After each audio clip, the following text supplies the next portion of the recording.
Hi guys, யாருக்கெல்லாம் weekly snacks செஞ்சு சாப்பிட ரொம்ப பிடிக்கும். எனக்கு என் தங்கச்சிக்கு ரொம்ப பிடிக்கும். எங்கள் அம்மாவுக்கு தெரியாமல் நானே என் தங்கச்சும் ஸ்நாக்ஸ் செஞ்சு மொட்டை மாடி வந்து சாப்பிடுவோம். மேரேஜுக்கு அப்புறம் என் தங்கச்சி கூட அதிகமாக டைம் ஸ்பெண்ட் பண்ண முடியல. இப்போ தான் கொஞ்சம் டைம் கிடச்சிச்சு. அதனால நானும் தங்கச்சும் அதே மாதிரி மொட்டை மாடியில் ஸ்நாக்ஸ் செஞ்சு சாப்பிட போகிறோம். இதில் பியூட்டி என்னன்னு தெரியுமாங்க, என் சிஸ்டர் தாங்க ஸ்நாக்ஸே பண்ண, நான் லைட்டாக ஹெல்ப் தான் பண்ணேன்.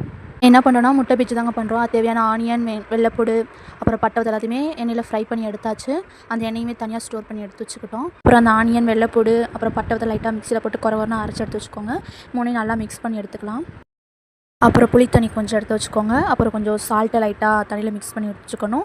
லெமனி அது மாதிரி தண்ணியில் மிக்ஸ் பண்ணி எடுத்து வச்சுக்கணும். அப்புறம் நம்ம ஃப்ரை பண்ணி வச்சுருந்தோம்ல அந்த ஆயில், அதையும் எடுத்து வச்சுக்கலாம். எக்கை லைட்டாக ஆஃபாக கட் பண்ணி அந்த மிக்ஸ் பண்ணி வச்சுருக்கதை லைட்டாக வச்சு ஆயில் கொஞ்சம் லைட்டாக ஊற்றிட்டு, அப்புறம் புளி தண்ணி லைட்டாக அது மேலே ஊற்றிட்டு, அப்புறம் உப்பு தண்ணி லைட்டாக ஊற்றிடுங்க. அப்புறம் வந்து நம்ம லெமன் கட் பண்ணி வச்சுருந்தோம்ல அந்த அதையுமே லைட்டாக ஊற்றிட்டு, அப்புறம் லைட்டாக மேலே ஆயில் கொஞ்சம் ஊற்றினீங்கன்னா நம்ம முட்டை பேஜ் ரெடி. ஓகே, நம்ம எக் பேஜ் ரெடி. சைடில் மாம்பழம் கட் பண்ணி வச்சுருக்கோம். நம்ம ஈவினிங் ஸ்நாக்ஸ் ரெடி. நீங்கள் எங்களை மாதிரி திருட்டுத்தனமாக ஸ்நாக்ஸ் சாப்பிட்ருக்கீங்களான்னு சொல்லுங்கள். ஓகே, பாய்.